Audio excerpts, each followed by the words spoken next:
Eu sou Angelina Germana Jones, estudante acadêmica do curso de enfermagem. O meu trabalho tem como orientadora Rebeca Magalhães Pedrosa Rocha. O meu trabalho tem como tema aplicação de quizzes e jogos como estratégia de ensino e aprendizagem na disciplina de Biologia Celular e Molecular. Segundo Haddad, considera-se que ensinar é facilitar a aprendizagem, criando condições para que o outro, a partir dele próprio, aprenda e cresça. Além disso, esses autores acrescentam que o indivíduo é o centro da aprendizagem e que esta se processa em função do desenvolvimento e interesse do aluno. Neste sentido, as estratégias de ensino e aprendizagem são definidas como um caminho que facilitará a passagem dos alunos da situação em que se encontra até alcançarem os objetivos fixados, tanto os de natureza técnicos profissional, como os de desenvolvimento individual como pessoa humana e como agente transformador, segundo Moura e Mesquita. O objetivo do presente trabalho é avaliar os resultados obtidos na execução do programa de bolsa de monitoria usando quizzes e jogos como estratégia de ensino e aprendizagem.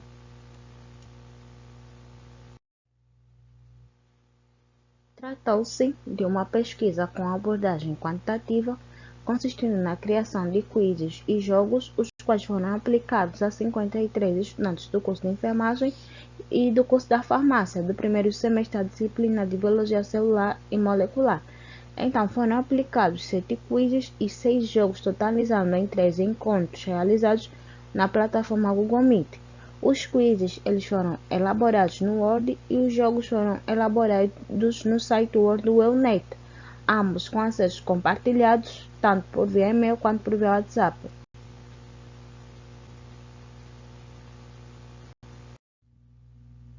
Para o funcionamento do jogo no site WordNet, primeiramente o estudante recebeu o link por via e-mail ou WhatsApp, aí após o acesso, o link, abrir essa janela aqui do site WordWell, onde na qual, ele tinha que colocar o seu nome, ou seja, se cadastrar. Assim que o estudante terminar de se cadastrar, ele vai clicar em começar. Aí logo em seguida abria uma outra janela, que é essa aqui, ó.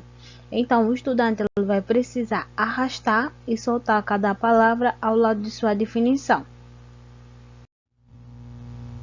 Nesse slide, o estudante ele vai precisar arrastar e soltar cada palavra-chave ao lado da sua definição, como por exemplo aqui o ciclo celular.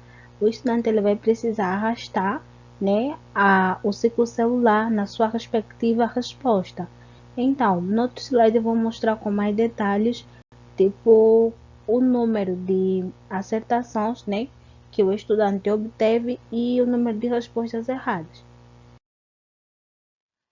Então, aqui a gente pode constatar que tem o número de respostas correta, que tem a sinalização de um bom, e o número de resposta errada, que tem um X.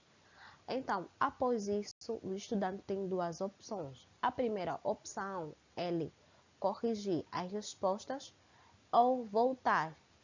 E tem essa opção aqui. No cantinho tem essa tabelinha aqui, na qual o estudante pode acessar o jogo completo. Então, aqui o estudante ele pode verificar a pontuação, o tempo, a tabela de classificação, exibir as respostas e começar o jogo novamente.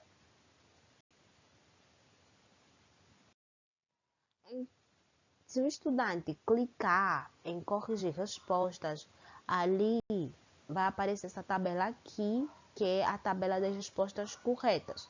E o estudante ele vai ter a opção de ver as respostas dele ou voltar e começar o jogo novamente. Se o estudante clicar na tabela de classificação, ele vai poder enxergar os estudantes que têm maior pontuação.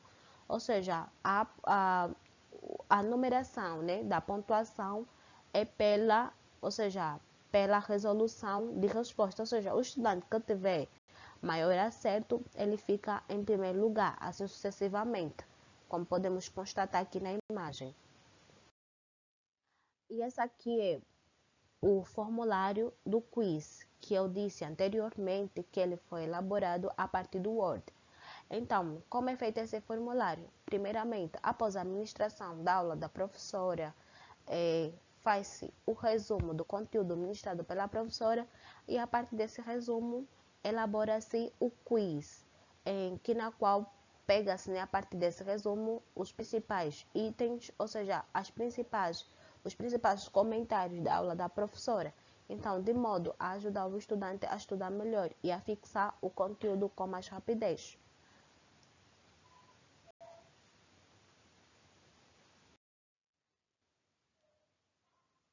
De acordo com os resultados, podemos constatar que os números representam, né? Ou seja, registrou-se 31 respostas, sendo 22 respostas para jogos e 9 respostas para quizzes. Então, o resultado demonstra uma baixa participação do estudante na resolução das atividades, que pode estar associada à falta de interesse por parte de alguns estudantes e outros estudantes por conta do horário, que impossibilitava a eles a resolverem as mesmas atividades. Aqui no quadro 1.2, a gente pode constatar que tem os erros e acertos dos jogos. Pode-se dizer que das 22 respostas em jogos, pode-se constatar que 14 respostas foram erradas e 8 certas.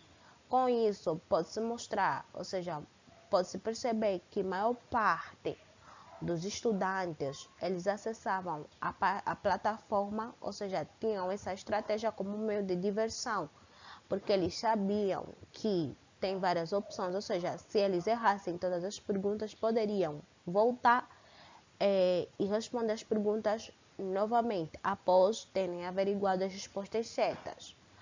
Já pode-se constatar que em quizzes houve apenas 2 erros e 7 acertos. E também pode-se constatar que o quiz exigia mais dos estudantes, ou seja, os estudantes, primeiramente, eles precisavam resumir o conteúdo, estudar o conteúdo só para depois responderem, porque o quiz era um pouquinho mais demorado e tinha muitas perguntas para resolver. Então, o estudante precisava estudar primeiramente só para depois responder o quiz. Concluiu-se, portanto, que a utilização de quiz ele representa uma boa estratégia de ensino-aprendizagem, sendo a melhor entre ambas.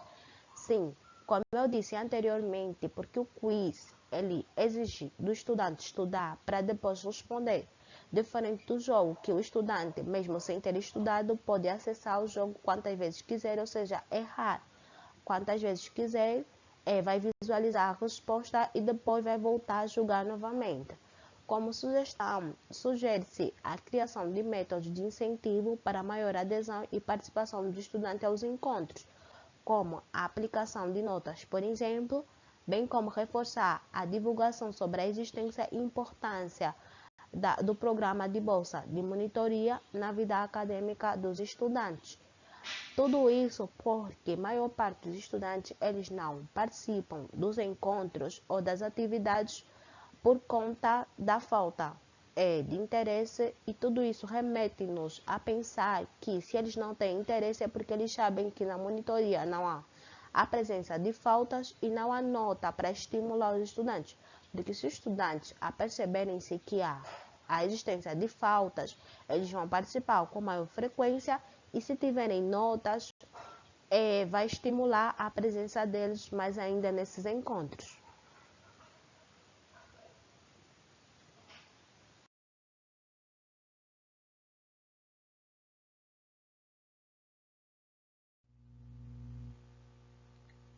Agradeço ao Programa de Bolsa de Monitoria da Unilab pela concessão da bolsa e pela oportunidade de me permitir auxiliar os colegas. E também agradeço à minha querida orientadora pela paciência e pontualidade nas orientações.